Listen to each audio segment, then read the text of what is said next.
Songket ni ada ratu. Dia kena belai. Kalau kita buat kasar kat dia, dia akan putus terlalu banyak. Terengganu Darul Iman. Negeri ini tidak pernah mengecewakan pengunjung dengan keindahan panorama tersedia.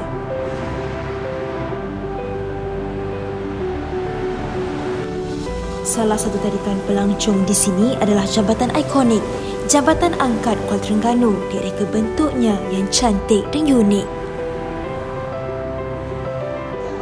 Jika ke sini, sudah menjadi kewajipan buat pengunjung untuk singgah di pasar Kedai Payang bagi membeli belah khususnya barangan warisan tradisi. Selain keindahan alam yang memukau, negeri ini juga terkenal dengan produk kraftangan bermutu tinggi seperti batik, ukiran kayu dan tenunan songket. Terletak kira-kira 7 km dari Kuala Terengganu, majoriti penduduk kampung Bukit Depu Pasir Panjang mempunyai kemahiran dalam tenunan songket. Sama seperti orang lain, setiap pagi Zainab Mamat kemar ke warung kopi bersama anaknya Zainun Jusof untuk bersarapan pagi.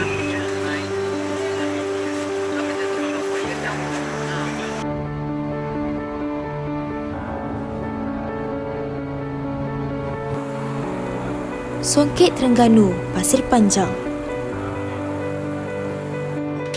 Mewarisi kepakaran tenunan songket dari ibunya, Zainab Mamat mula melibatkan diri dengan seni tenunan songket secara aktif sejak tahun 1965.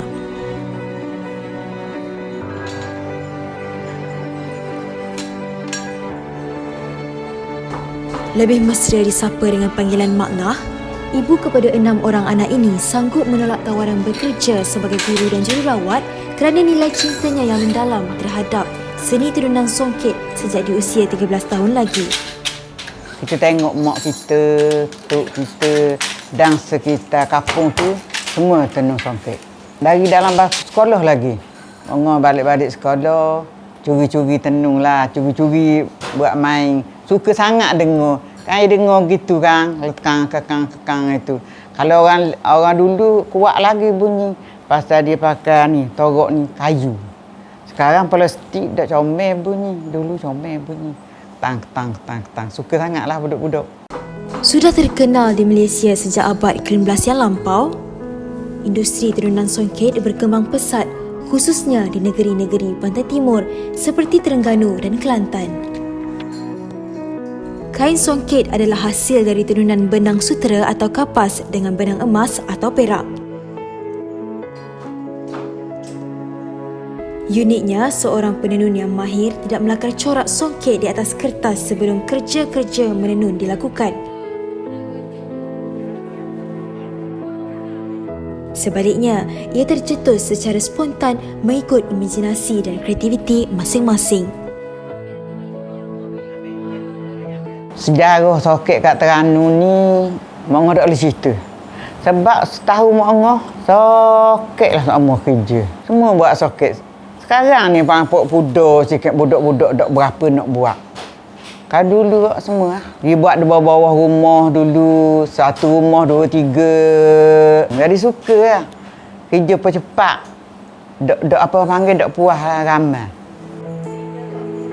Lazimnya seorang penenun mengambil masa selama 6 minggu untuk menghasilkan sehelai songket dengan panjang antara 20 hingga 40 meter.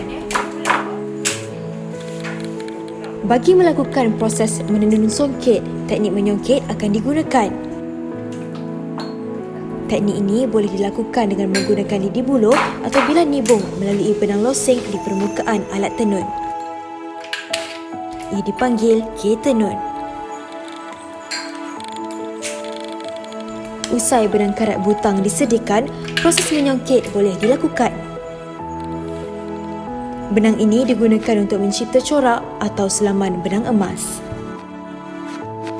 Proses songket ni ada 8 rasa tak salah.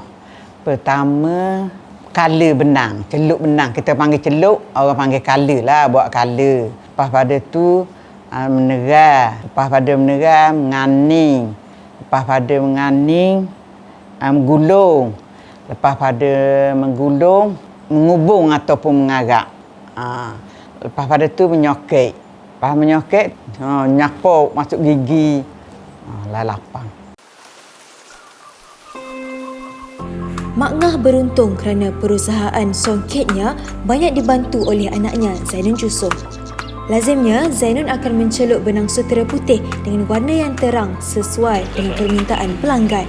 Sebelum dicelup ke dalam pewarna, penenun haruslah memastikan bahawa benang yang digunakan dibersihkan terlebih dahulu. Setelah selesai proses pewarnaan, benang perlu dikeringkan sebelum melakukan proses menyerai benang. Pelenting diperbuat dari buluh kecil dan berfungsi untuk melilit benang.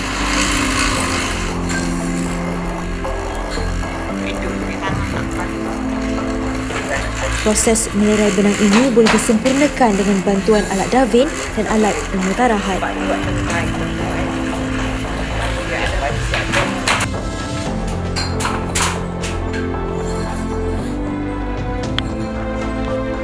Benang losing akan diregangkan di alat penenun bagi menentukan saiz panjang atau jumlah kain yang akan ditenun. Songket ni ada ratu. Dia kena belai. Kalau kita buat kasar kat dia akan putus terlalu banyak.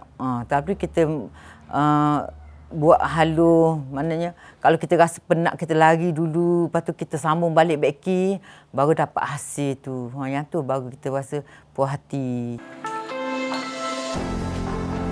Proses menyakit benang boleh dilakukan setelah proses menyapuk dan mengarak benang telah selesai. Corak akan direka di atas benang losing mengikut kreativiti penenun.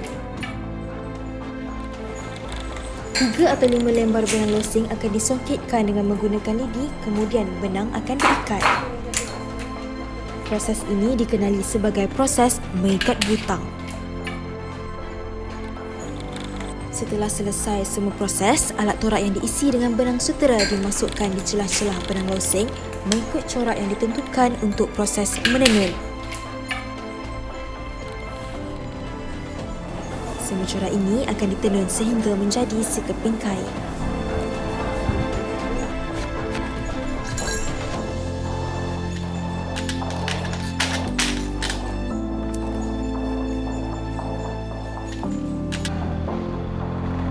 Menurut Zainab, untuk menjadi seorang penenun berkemahiran tinggi, sikap positif dan kreatif perlu wujud dalam diri.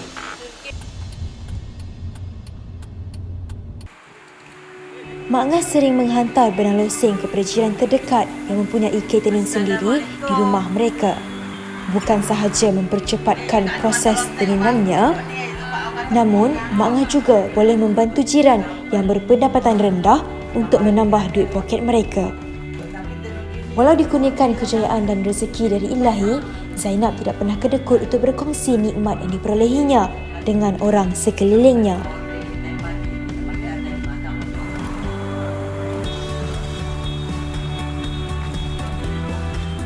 Kreativiti dan ketelitian Zainab dalam seni tenunan songket menambat hati pelanggan-pelanggannya. Minda inovasi dan kreativiti Zainab juga telah mencipta beberapa corak baharu dari masa ke masa. Mak ingat kalau orang dok pakai soket ia susah nak cang.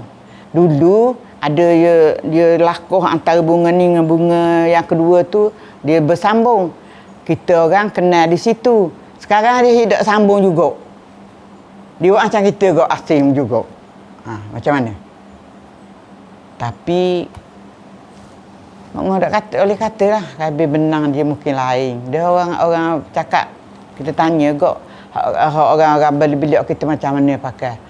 Dia kata glosong lah, gitulah, ginilah, mungkin benang tu lain sikit. Walau di lambung arus kemodenan dan teknologi yang bertaraf dunia, Zainab masih lagi mengekalkan keaslian tenunan songket dengan menggunakan cara tradisional iaitu menggunakan tenunan tangan. Dipercaya variasi dua cara ini menghasilkan tekstur songket yang berbeza. Ia bukannya perkara yang mudah untuk meraih sesuatu kejayaan. Namun, berkat kesungguhan dan kesabaran Zainab, dia mampu berada di tempatnya sekarang.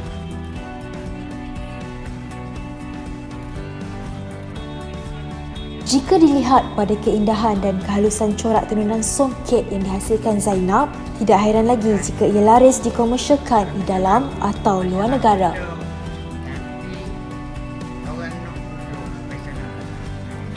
Syahidah Shakila Hazban berasal dari Kemaman, Terengganu. Sering berkunjung di butik songket Terengganu milik Mak Ngah untuk membeli produk hasil tenunan songket di sini. Saya mari sini nak tengok kain songket untuk persiapan perkahwinan anak saudara. Biasa dah, tapi beli dekat lain lah. Ni cuba nak beli kat sini sebab rasa macam tertipu yang dulu. Kena beli, bangsa beli tu. Rasa mari sini sebab dia ada bengkel dia sendiri. Kita boleh tahu dia buat sendiri. Kita boleh masuk tengok sama. Jadi rasa percaya, rasa puas hati lah. Selain kualiti tenunan yang bertaraf antarabangsa, harga di sini juga berpatutan sesuai dengan hasil kerja tangan yang autentik. Mula-mula Kak rasa kenang songket ni, Kak tengok Permaisuri Agong sekarang ni, dia banyak pakai songket. Lepas tu tengok dalam Instagram ada songket Terengganu. Macam Kak tengok dalam Instagram tu, memang nampak comel dah lah dengan warna dia apa semua ni. Lepas tu bila mari sini, nampak dengan mata kita ni, jadi boleh rasa macam mana rasa lembut dia, sutera dia. Lepas tu dengan warna dia, memang molek lah. Kegigihan Zainab dalam menghasilkan karya seni tradisional dan mengangkat nilai songket sebagai warisan negara di peringkat kebangsaan tidak sia-sia. Usahanya mendapat perhatian dari Jabatan Kraftangan Malaysia. Zainab mendapat gelaran tokoh kraf negara dalam bidang songket yang diiktiraf oleh Jabatan Kraftangan Malaysia pada tahun 2003. Mak Ngah ada oleh hilangnya. Mak Ngah ingat tenu-tenu songket ni ingat nak cari makan je. Rupa-rupa siapa larat boleh jadi tokoh. Bukan Mak Ngah minta. Bukan apa tau. Dapat jadi tokoh. Dah seka-seka. Jika tidak dipecahkan ruyung, manakan dapat sagunya. Tanpa usaha, tiada hasilnya. Segala kejayaan yang dikecapi Zainab tidak datang bergolek. Mengekalkan seni tradisi tenunan songket sehingga kini bukan perkara yang mudah. Minat dan kesungguhannya membuahkan hasil apabila segala usaha dihargai dengan pengiktirafan yang diterimanya.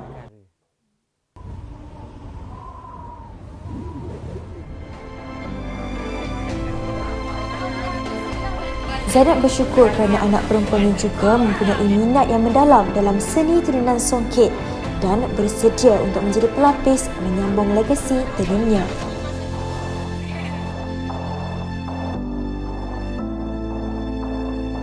Memang Mak Ngah nasihat sama. Kalau baik mari-mari, dia mari dengan mak dia. Kata belajarlah. Kalau nak buat tambak tu suku kira asalkan pandai. Orang aja kata gitu anak-anak cucu Mak Ngah pun belajarlah. Cara tu ada ni. Kalau bisa nak buat tambak suku kira kata asal pandai. Kalau kita pandai tu nak suruh anak cucu kita pandai. Kayak gitu siapalah pula nak ajar. Kita nak suruh anak-anak cucu kita pandai ni supaya tak hilang songket ni sampai bila-bila.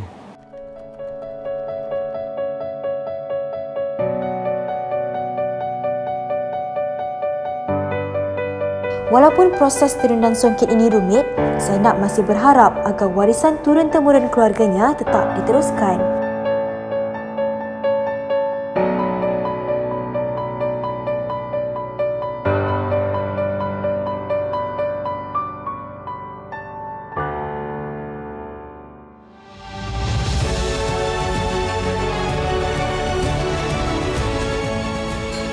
Keindahan tenunan songket bagai pelangi senja yang hampir kehabisan waktunya.